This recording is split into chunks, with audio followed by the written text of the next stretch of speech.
Bonjour, on va commencer une série de vidéos sur les matrices. C'est le programme de première secondaire.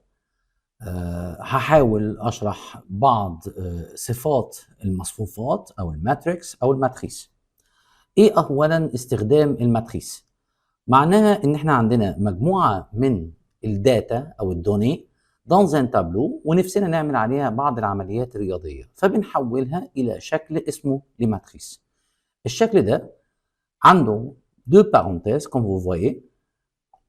الإليمنت بتاعتنا محطوطة بشكل منظم 75, 135, 150 et 215 dans la première ligne. Et après, on a la deuxième ligne et on a la troisième ligne. 75 et 100 et 80, on l'appelle la première colonne. Et après, on a la deuxième colonne et on a la troisième colonne et la quatrième colonne.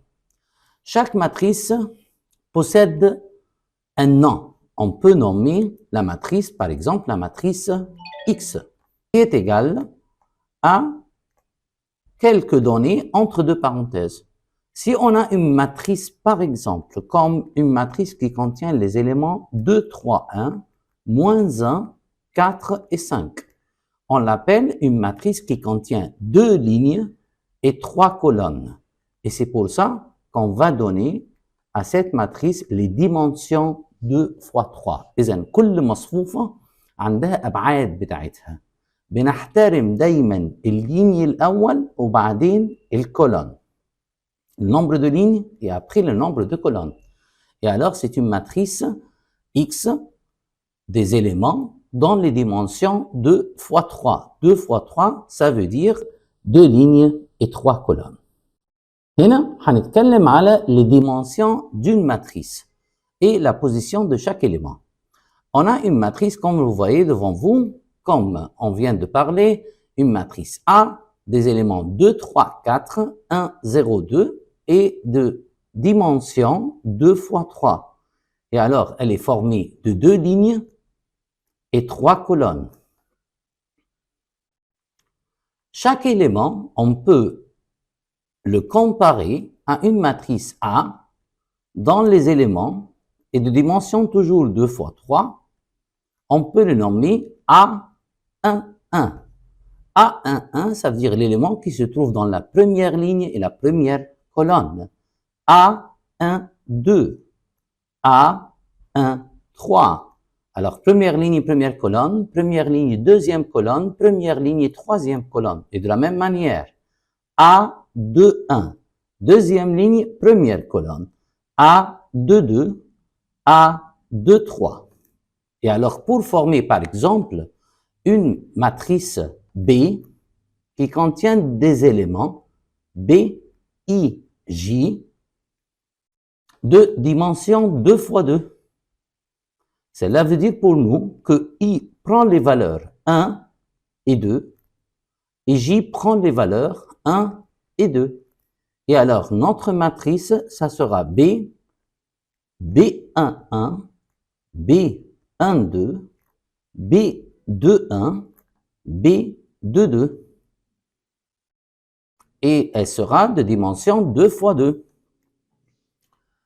Par exemple, si on a une matrice C qui contient des éléments 2, 3, 4 seulement, elle est formée d'une seule ligne et 3 colonnes. Si on te demande de trouver C minuscule 1, 2, ça veut dire l'élément qui se trouve dans la première ligne, deuxième colonne. Et ici, ça sera est égal à 3 dans notre exemple. Maintenant, essayons de voir plusieurs genres des matrices. On a plusieurs noms, quelques matrices spéciales comme la matrice carrée. C'est une matrice dont le nombre de lignes est égal au nombre de colonnes.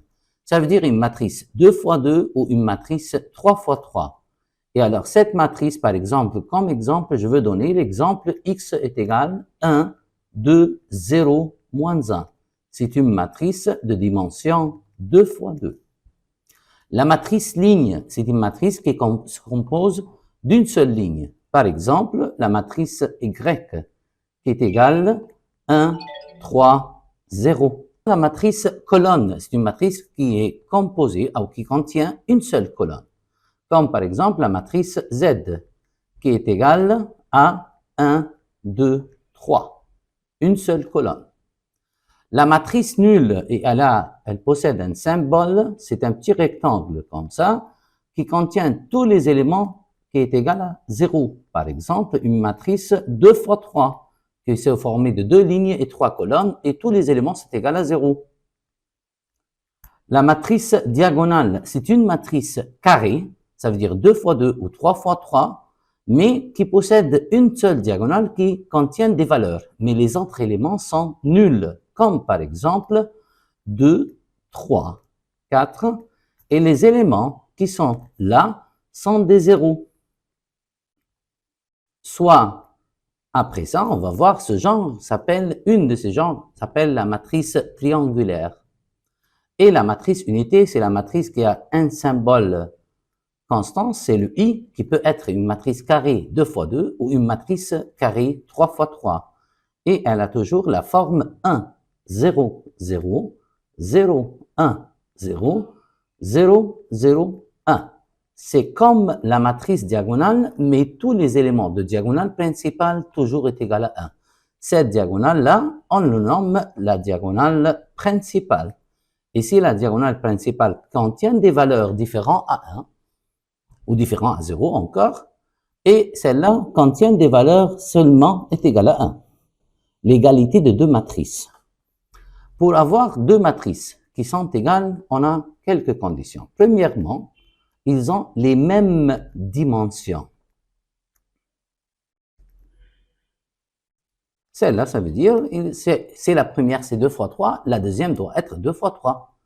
Deuxièmement, les éléments correspondants sont égaux. Cela veut dire pour nous qu'on va comparer les éléments correspondants par leur position.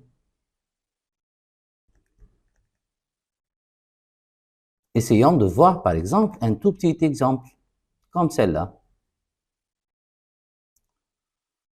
On voit clairement ici qu'il y a deux matrices qui sont égaux et on veut savoir la valeur de x et y.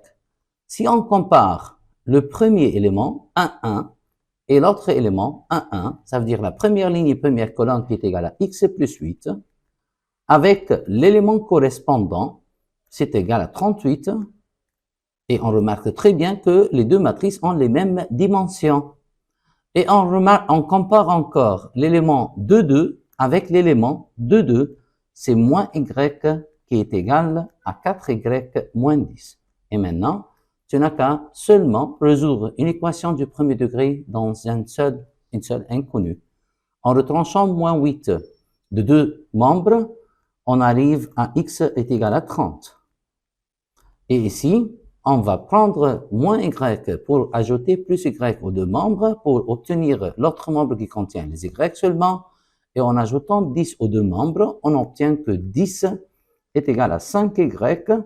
En divisant par 2 les deux membres, on obtient que y égale à 2.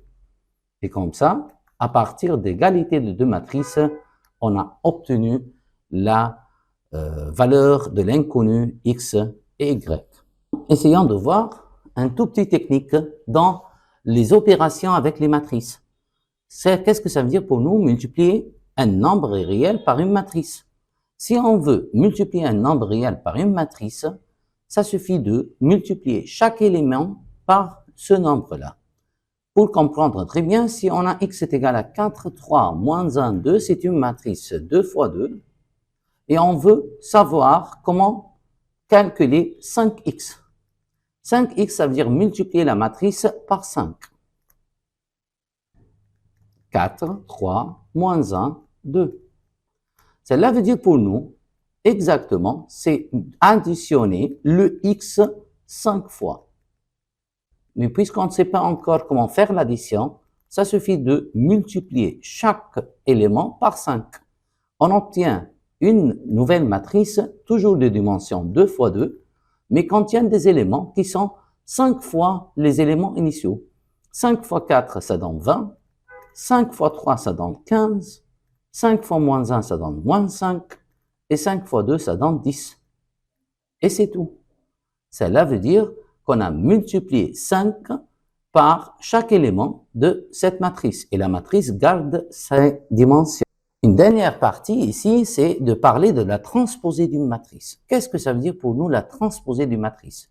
Si la matrice est de dimension m fois n, la transposée sera de dimension n fois m. Ça veut dire qu'on a inversé le nombre de lignes et le nombre de colonnes. Le nombre de lignes devient le nombre de colonnes et le nombre de colonnes devient le nombre de lignes.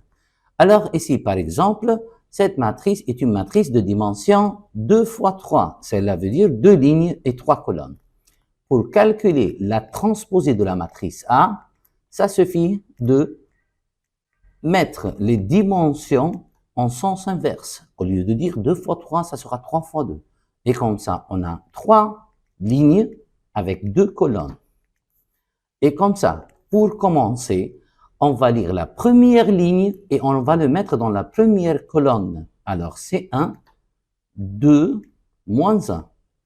Et maintenant, on va lire la deuxième ligne et on va le mettre dans la deuxième colonne. C'est 3, moins 1 et 5. C'est tout.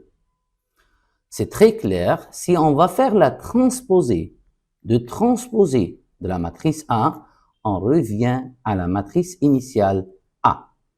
Et comme ça, j'espère qu'on a bien compris cette propriété parce qu'on va l'utiliser plus tard.